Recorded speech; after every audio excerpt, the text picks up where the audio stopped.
नमस्कार. बृहन्मुंबई महानगरपालिका शिक्षण विभाग अंतर्गत व्हर्च्युअल क्लासमध्ये तुम्हा विद्यार्थ्यांचे हार्दिक स्वागत. मी प्राची लुडवे आज तुम्हाला इयत्ता 10वी विज्ञान व तंत्रज्ञान मधील एक महत्त्वाचा पाठ शिकवणार आहे. चला तर पाठाला सुरुवात करूया. मी प्राची लुडवे. आज आपण विज्ञान व तंत्रज्ञान भाग 1 मधील दुसरा पाठ मूलद्रव्यांचे आवर्ती वर्गीकरण पाहणार आहोत. ह्या पाठाच्या मागील भागात आपण काय शिकलो ते आधी पाहूया.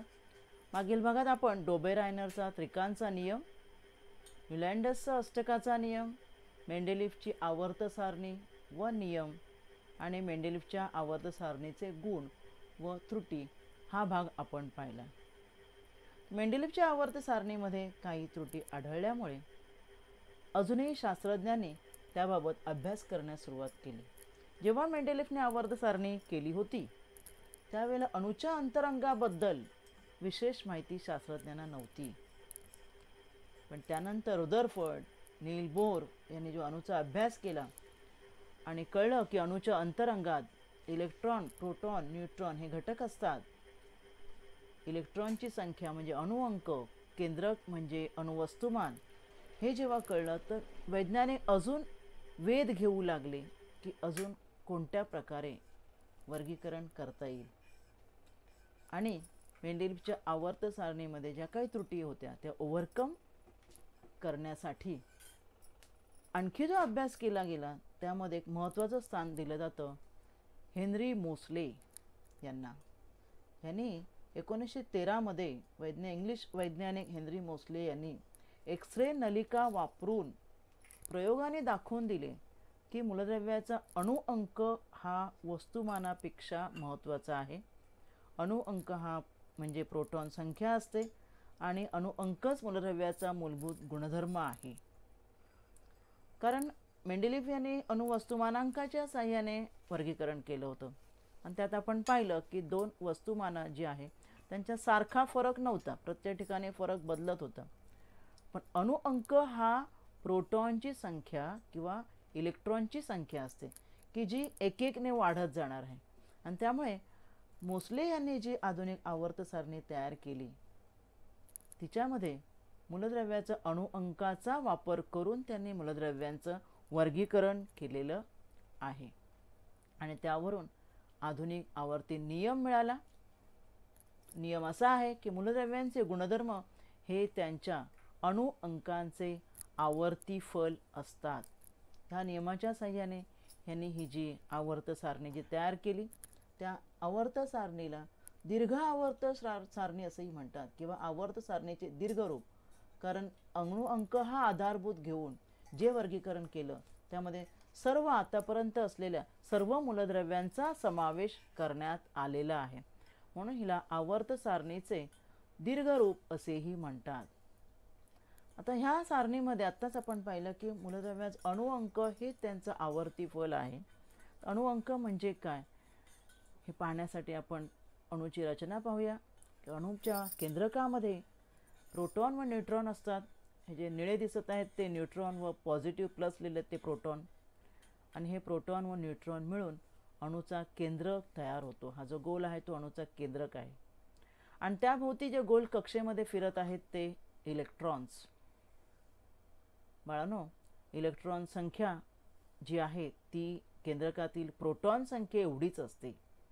एखाद्या अणूमध्ये जेवढे प्रोटॉन असतील तेवढेच न्यूट्रॉन.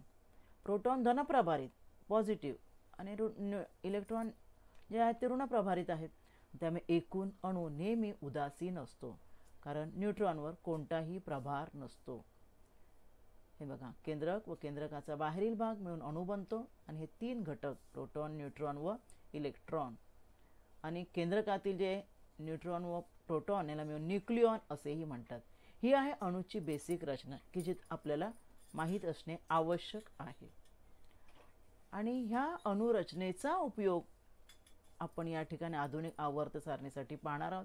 यासाठी की केंद्रकातील प्रोटॉन संख्या जी आहे आणि आत्ताच मी सांगितल्याप्रमाणे केंद्रकाभोवती फिरणारे इलेक्ट्रॉन संख्या ज्या दोन्ही समान असतात ज्यामुळे अणू उदासीन असतो त्या संख्येला अणुअंक असे म्हणतात. मागच्या मेंडेलिव्ह सारणी आपण अणुवस्तुमानांक शिकलो, म्हणजे प्रोटॉन न्यूट्रॉन यांची बेरीज किंवा अणुचे वस्तुमान. आणि अणुअंक म्हणजे जो झेडने दाखवतात तो म्हणजे प्रोटॉनची संख्या. या ठिकाणी उदाहरण दिलं पहा मी. हायड्रोजन जो आहे, हायड्रोजनमध्ये एकच प्रोटॉन असतो, न्यूट्रॉन नसतो, त्यामुळे त्याभोवती फिरणारा इलेक्ट्रॉन पण एकच आहे बघा.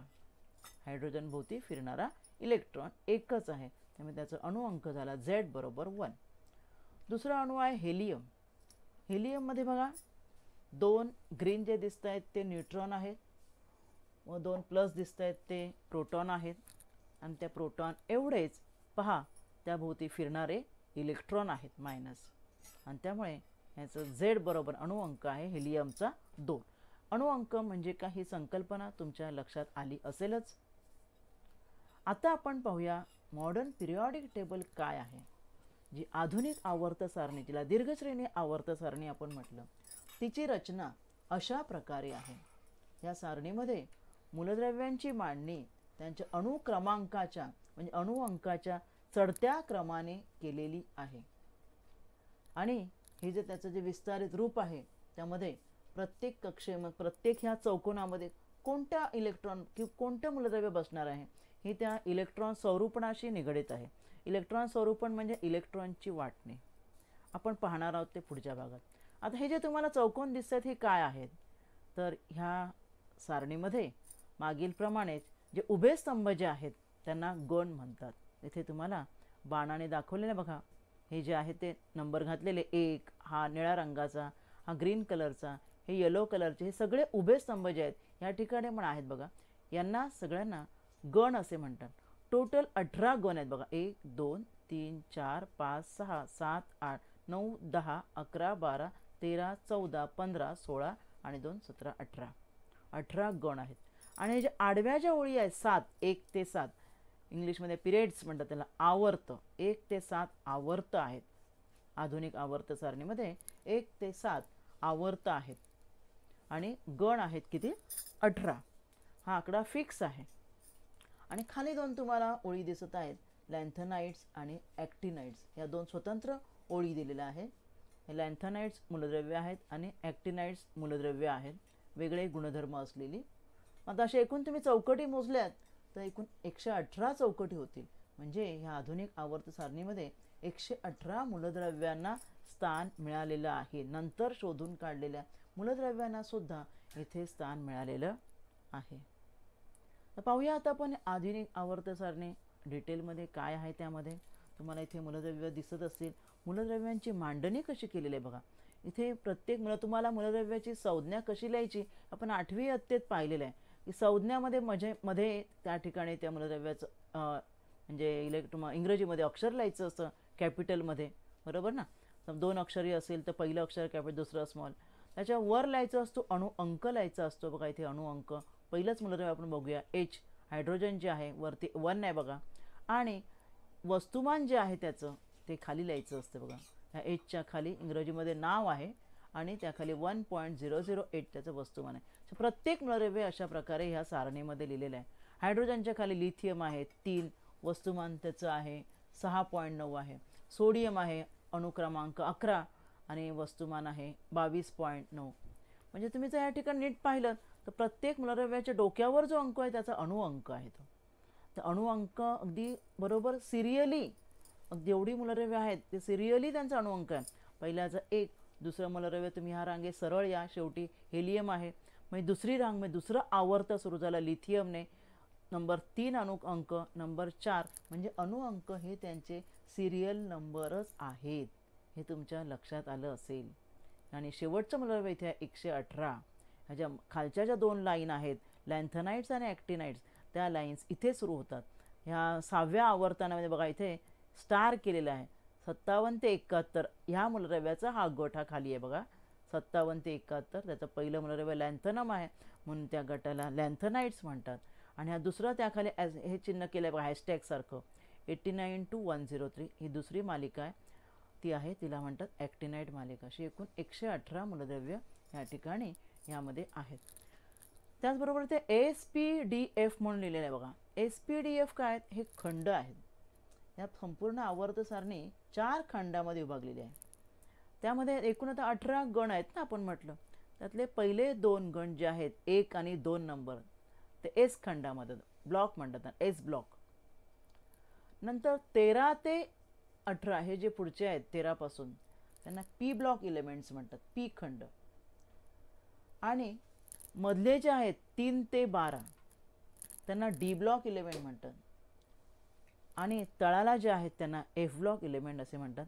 लॅन्थनाइड आणि ॲक्टिनाइड जे आहेत त्यांना म्हणतात एफ ब्लॉक एलिमेंट. अशा प्रकारे पूर्ण सारणे 4 भाग केलेले आहेत.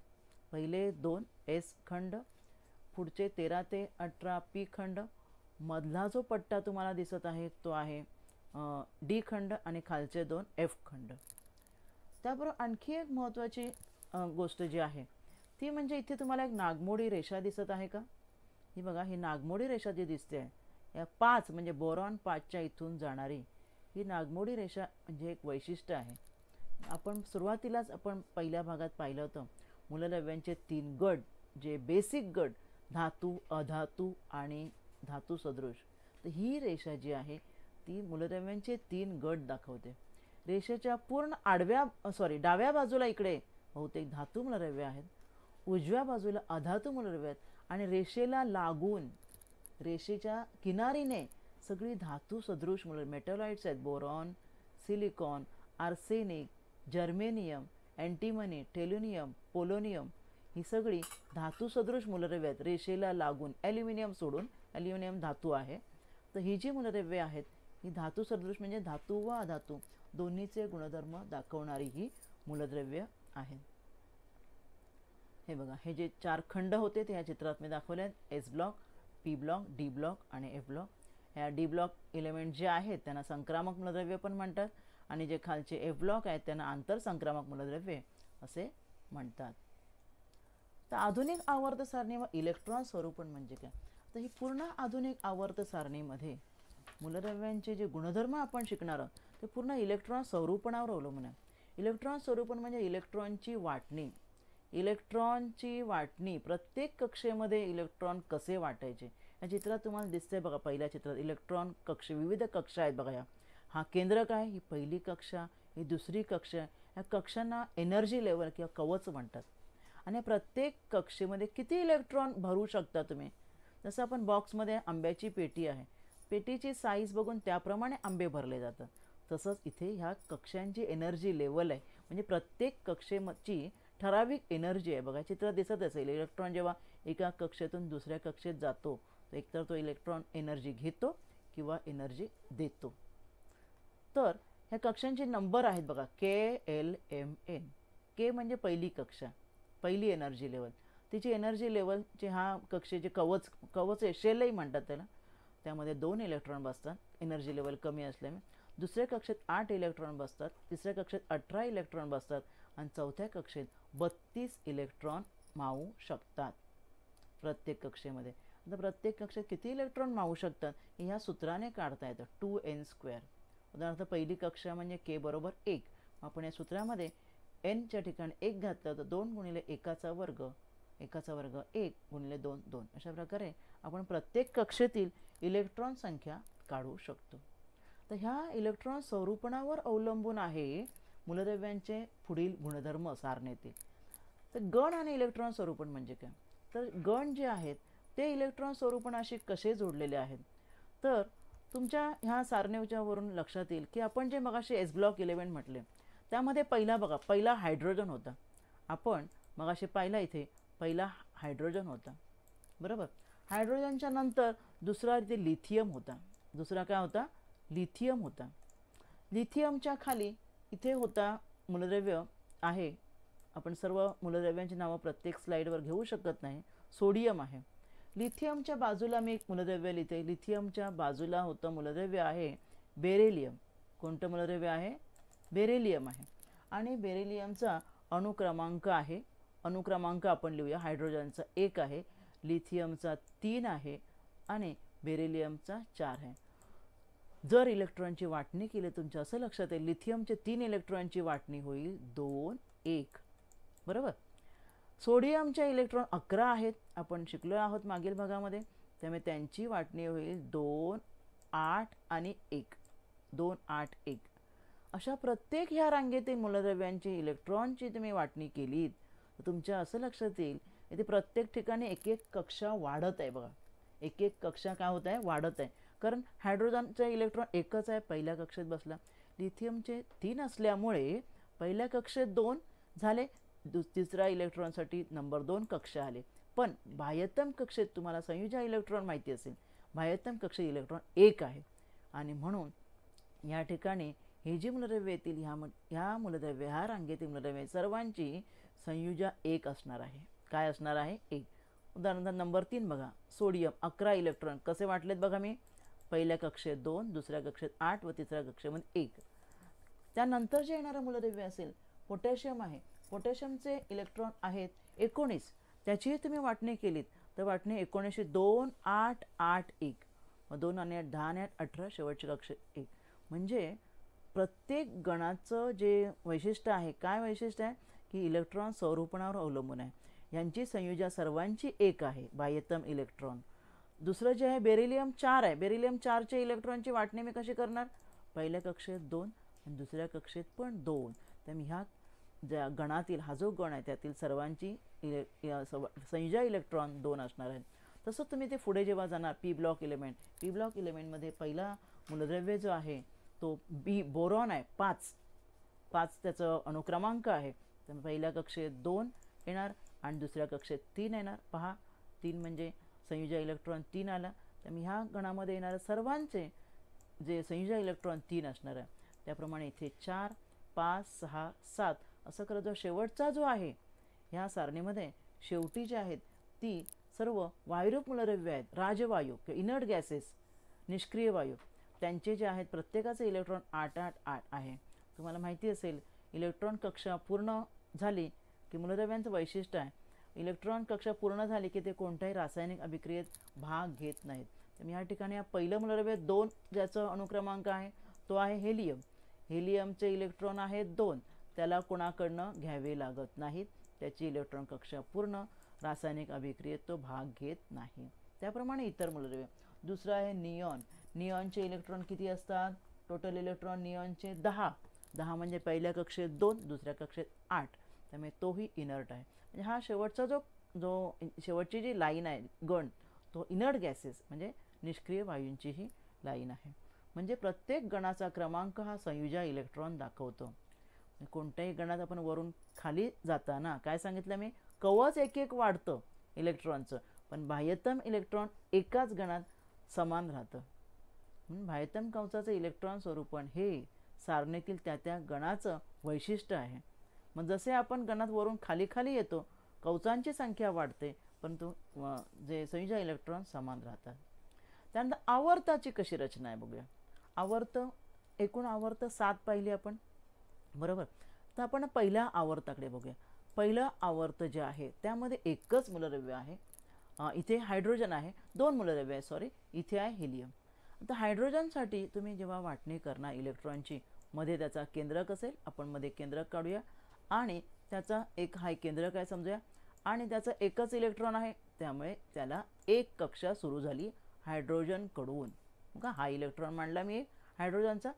आता दुसरं ह्याच पहिल्या आवर्तामध्ये आपण हे दुसरं हेलियम आहे त्याचं मी रचना काढत आहे. या ठिकाणी मध्ये केंद्रक आहे, ही त्याची मी कक्षा काढली आणि इलेक्ट्रॉन त्याचे किती असणार आहेत, इथे लिहिलेत बघा 2 इलेक्ट्रॉन, त्यामुळे याचे मी हे 2 इलेक्ट्रॉन काढले. पहा पहिली कक्षा 2 इलेक्ट्रॉनचीच असते. हायड्रोजनने कक्षा सुरुवात झाली, हायड्रोजनने काय झाली, ही कक्षा हायड्रोजनने सुरुवात झाली बघा पहिली कक्षा, आणि संपली कुठे, संपली हेलियमकडे. जशी कक्षा सुरुवात होते, आवर्ताची सुरुवात एका कक्षेने होते आणि आवर्ताचा शेवट ती कक्षा संपली की होतो. आता ही कक्षा संपली, दुसरी कक्षा जेव्हा सुरू होणार आहे ती लिथियमने सुरू होणार आहे. लिथियमचे इलेक्ट्रॉन 3 आहेत एकूण. मग वाटणी कशी झाली बघा, पहिल्या कक्षेमध्ये हा मध्ये केंद्रक आहे समजा, पहिल्या कक्षेमध्ये असतील 2 इलेक्ट्रॉन, बरोबर, आणि उरला 1 इलेक्ट्रॉन, तो उरलेला 1 इलेक्ट्रॉन असेल दुसऱ्या कक्षेमध्ये. आपण मगाशीच सांगितलं गणामध्ये तुम्हाला की ह्यामध्ये 1 इलेक्ट्रॉन असल्यामुळे ह्या गणांचा सर्वांचा संयुजा जी आहे ती 1 आहे पहिल्या एस एलिमेंटमधले. आता दुसऱ्या कक्षेला सुरुवात केली, दुसरी कक्षा सुरू झाली म्हणजे दुसरं आवर्तन सुरू झालं बघा. दुसरं आवर्त सुरू झालं आणि दुसरं आवर्त सुरू झालं. आता ते भरणार केव्हा? 8 इलेक्ट्रॉन झाले की पहा. त्यामुळे दुसऱ्या आवर्तात 8 मूलद्रव्य आहेत. 1 2 3 मधले जे मी 3 ते 8 दाखवले नाही आहेत, 3 पासून जे 12 पर्यंत मधला जो पॅसेज आहे संक्रामक मूलद्रव्यांचा दाखवला नाही आहे का? कारण त्या मूलद्रव्यांना तिसरी कक्षा सुरू होते. त्यामुळे इथे 8 पूर्ण करण्यासाठी दुसरी कक्षा जी आहे, दुसरं मूलद्रव्य, तिसरं मूलद्रव्य, चौथं इलेक्ट्रॉन बघा कसा कसा जो दुसऱ्या कक्षेतला वाढत चाललाय बघा. ते दुसरा इलेक्ट्रॉन, तिसरा इलेक्ट्रॉन, चौथा इलेक्ट्रॉन, पाचवा इलेक्ट्रॉन, सहावा इलेक्ट्रॉन ऑक्सिजनचा, सातवा फ्लोरीनचा आणि निऑनने कक्षा संपली कारण तो इनर्ट गॅस आहे. इथे कक्षा संपली. तिसऱ्या आवर्तनाने तिसरी कक्षा सुरू होणार, बरोबर ना? बघा सोडियमने तिसरी कक्षा सुरू केली. यावरून काय दिसतं की प्रत्येक मूलद्रव्य ज्या आवर्तनाने सुरुवात होते, जेव्हा आवर्तन सुरू होतं तेव्हा नवीन कक्षा सुरू होते.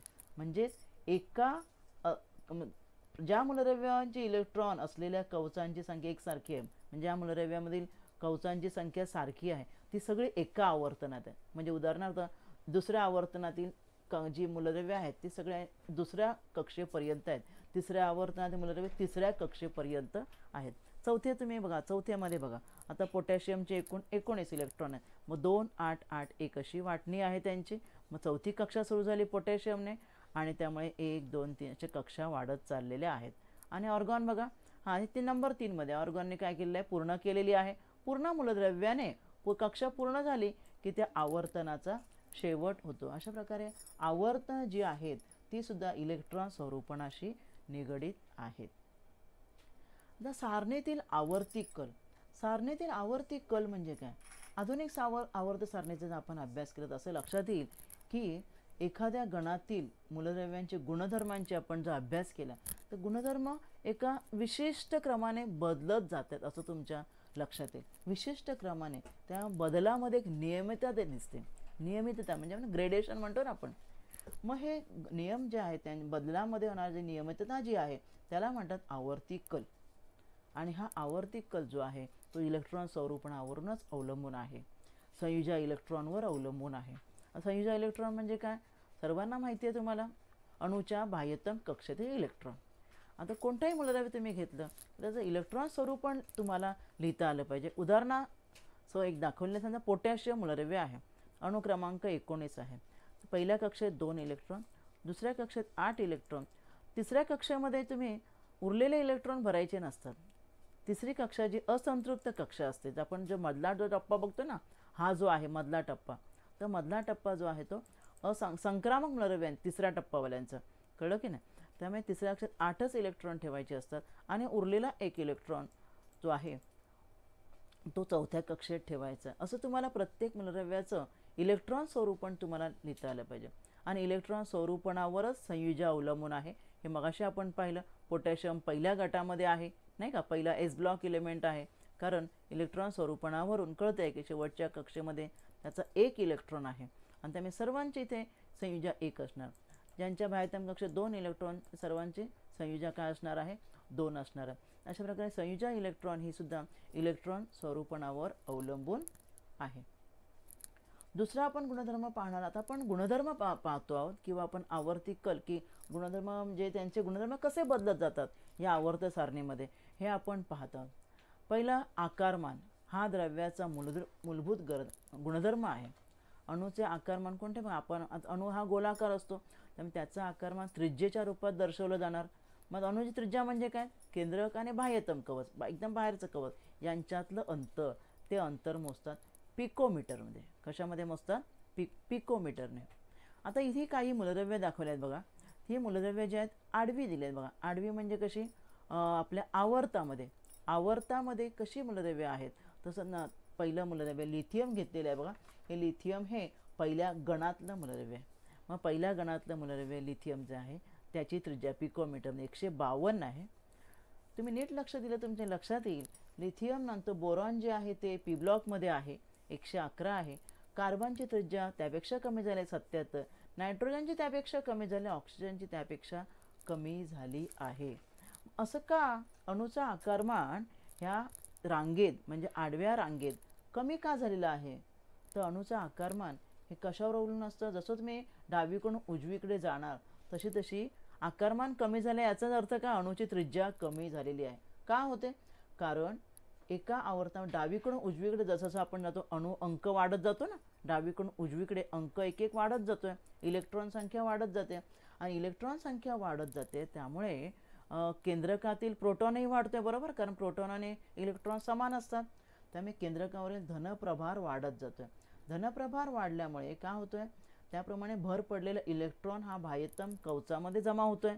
वाढणारा इलेक्ट्रॉन जर शेवटची जी कक्षा आहे, दुसरी असेल तिसरी असेल, तिच्यामध्ये वाढत जातोय आणि केंद्रकीय प्रभार इलेक्ट्रॉन केंद्रकाकडे अधिक प्रमाणात ओढले जातात.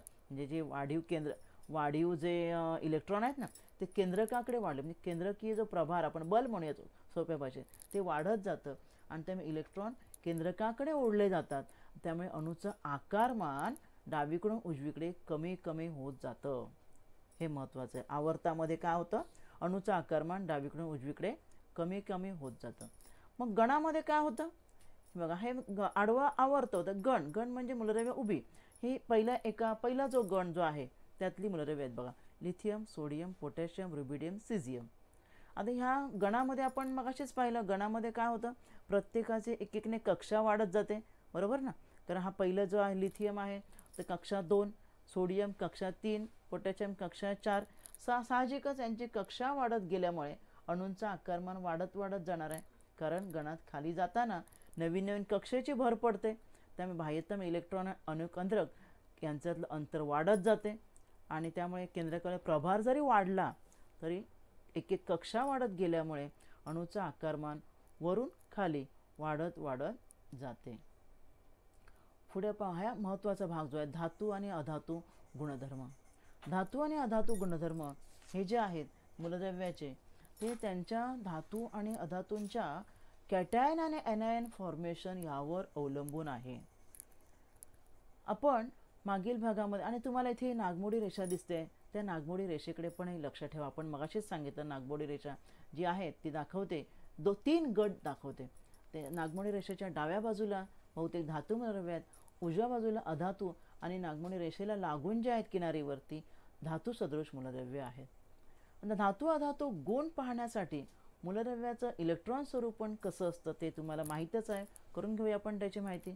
जी धातू मूलद्रव्ये जी आहेत एस ब्लॉक एलिमेंटमध्ये किंवा नागमोडी रेषेच्या डाव्या बाजूला असलेली, त्यांच्यामध्ये काय असतं? इलेक्ट्रॉन बाहेर सोडण्याची, बाहेर देण्याची जी क्षमता जास्त असते.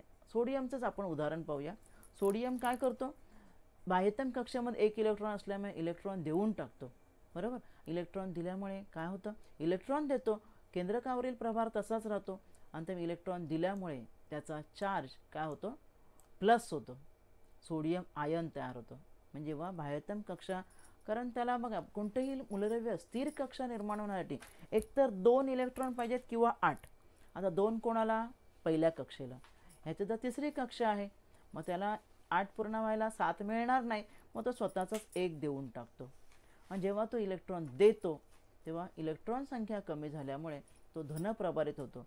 आणि असे सर्व धातूंची इलेक्ट्रॉन देण्याची प्रवृत्ती असते, त्यामुळे त्यांच्यापासून धन आयन तयार होतो. आणि जी देण्याची प्रवृत्ती धातूंची आहे तिला विद्युत धनता असे म्हणतात. ठीक आहे.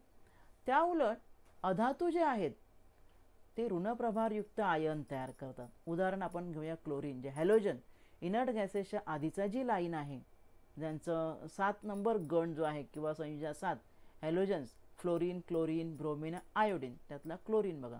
क्लोरीनचे इलेक्ट्रॉन असतात 17, पहिल्या कक्षेत 2, दुसऱ्या कक्षेत 8, तिसऱ्या कक्षेत 7. मग 7 म्हणजे त्याला 1 पाहिजे. जसं तुम्ही आवर्तामध्ये उजवीकडे जाणार, त्यांचं काय होतं माहिती आहे? इलेक्ट्रॉन खेचण्याची शक्ती वाढते. इलेक्ट्रॉन खेचण्याची शक्ती वाढल्यामुळे, कारण आकार कमी कमी होत जातो ना, तर इलेक्ट्रॉन जास्तीत जास्त केंद्रकाकडे ओढले जातात आणि त्यामुळे मग क्लोरीन काय करणार? इलेक्ट्रॉन दुसऱ्याकडून घेणार आणि त्यामुळे अधातूंची घेण्याची प्रवृत्ती असते आणि त्यामुळे जो आयन जो तयार होतो, त्यांचं इलेक्ट्रॉन घेतल्यामुळे त्यांच्यावरचा प्रभार कमी होतो. त्यामुळे क्लोरीन ॲटम क्लोरीन आयन बनतो. आणि ही जी प्रवृत्ती आहे अणूंची अधातूंची की बाहेरून इलेक्ट्रॉन कवचात स्वीकारणे आणि ऋण आयन तयार करणे, ह्या प्रवृत्तीला म्हणतात विद्युत ऋणता. काय म्हणतात? विद्युत ऋणता असे म्हणतात. मग ह्या दोन्हीवर धातू अधातू गुणधर्म अवलंबून आहे. सोडियम बघा, पुन्हा तुम्हाला दाखवलं सोडियम आणि हे क्लोरीन आहे. इलेक्ट्रॉन बघा, क्लोरीनचे बाह्यतम कक्षेत 7 इलेक्ट्रॉन आहेत आणि अणूचे सोडियमचे 1 इलेक्ट्रॉन आहे. मग ज्यावेळेला हा इलेक्ट्रॉन देतो त्याची विद्युत धनता हा गुणधर्म, आणि त्यालाच म्हणतात मूलद्रव्याचा धातू गुणधर्म. काय म्हणतात? मूलद्रव्याचा धातू गुणधर्म असे म्हणतात. व क्लोरीनमध्ये जो आहे तो इलेक्ट्रॉन घेण्याचा म्हणजे अधातू गुणधर्म आहे क्लोरीनमध्ये. मग जसं आपण आवर्तनामध्ये जाऊ, आवर्तनामध्ये किंवा गणामध्ये जाऊ, मग कसा असणार गुणधर्म? गणात आपण जसं वरून खाली खाली जाणार धातू गुणधर्म वाढतो. काय होतो? धातू गुणधर्म वाढण्याचा कल आहे. व आवर्तामध्ये डावीकडून उजवीकडे तुम्ही जाणार धातू गुणधर्म कमी होतो, कारण इलेक्ट्रॉन खेचतात म्हणजे अधातू गुणधर्म वाढतो. म्हणजे मेटॅलिक आणि नॉन मेटॅलिक कॅरेक्टर कसं आहे बघा. मेटॅलिक कॅरेक्टर ॲरो खाली दाखवलं आहे, म्हणजे मेटॅलिक कॅरेक्टर उजव्या बाजूकडनं मेटॅलिक कॅरेक्टर खाली खाली कमी होत जाणार आणि नॉन मेटॅलिक कॅरेक्टर वरच्या बाजूला वाढत जाणार. वरच्या बाजूला म्हणजेच कुठे? डावीकडून उजवीकडे नॉन मेटॅलिक कॅरेक्टर वाढत चाललं आहे आणि मेटॅलिक कॅरेक्टर उजवीकडून डावीकडे वाढत चाललं आहे. म्हणजे डाव्या बाजूचे जे मूलद्रव्य आहेत त्यांच्याकडे मेटॅलिक कॅरेक्टर जास्त आहे. बघा, ह्या तक्त्यामध्ये तुम्हाला दिसत आहेत सगळी कोणत्या कोणत्या प्रकारची मूलद्रव्य आहेत ते. पुन्हा एकदा आपण त्याची समरी घेऊया. सर्व जी ह्या सारणीमध्ये मूलद्रव्य आहेत त्यांचं आपण पुन्हा एकदा आता पाहिलं त्याप्रमाणे समरी. मेटल्स हे जे आहेत पहिले 2 मेटल्स आहेत धातू, 1 नंबर आणि 2 नंबर जे आहेत गण एस ब्लॉक इलेमेंट. त्यानंतर सर्व इलेमेंटचे 4 गट पडलेत. Metals, non metals, semi metals आणि इनर्ट गॅसेस. नॉन मेटल्स म्हणजे काय? अधातू. हे इकडे जे आहेत ते सर्व अधातू आहेत, बरोबर. फ्लोरीन, क्लोरीन, ब्रोमीन, हायड्रोजन तुम्हाला मी मगाशी हॅलोजन सांगितलेच. ही आहे तुमची नागमोडी रेषा, ही आहे आपली नागमोडी रेषा. आणि या नागमोडी रेषेवर जे आहेत ही मूलद्रव्ये काय आहेत? सर्व सेमी मेटल्स आहेत. सेमी मेटल्स म्हणजे आपण धातू सदृश म्हणूया. Metals, non metal, semi metal, धातू सदृश. आणि हा जो शेवटचा कॉलम आहे जी कक्षा पूर्ण करणारी ही मूलद्रव्य त्यांना इनर्ट गॅसेस असे म्हणतात. Helium, neon, argon, krypton, xenon, radon ही कोणत्याही रासायनिक अभिक्रियेत भाग न घेणारी मूलद्रव्य आहेत. ही त्यांची मेटॅलिक आणि नॉन मेटॅलिक प्रॉपर्टी. अशा प्रकारे धातू विद्युत धनता आणि विद्युत ऋणता ह्या गुणधर्मावर अवलंबून आहे. सर्व पुन्हा आपण तिन्ही घटक या ठिकाणी तुम्हाला दिसत आहेत. कमी होणारी अणुत्रिज्या, वाढत जाणारी ऋणता आणि कमी होणारी विद्युत धनता. म्हणजे वाढत जाणारी ऋणता म्हणजे अधातू गुणधर्म. अधातू गुणधर्म इकडे वाढत जातो, धातू गुणधर्म कमी होत जातो आणि त्रिज्या कमी होत जाते. आणि वरून खाली काय आहे या ठिकाणी बघा, वरून खाली त्रिज्या वाढत जाणार आहे, वरून खाली कमी होणारी विद्युत ऋणता कमी होणार आहे आणि वाढत जाणारे विद्युत धनता. म्हणजे धातू गुणधर्म वरून खाली वाढत जातो, अधातू गुणधर्म कमी होत जातो. या ठिकाणी 3 कलर दाखवले. निळ्या रंगाचे जे आहेत ते सर्व धातू, फक्त एक्सेप्शनल पहिला हायड्रोजन.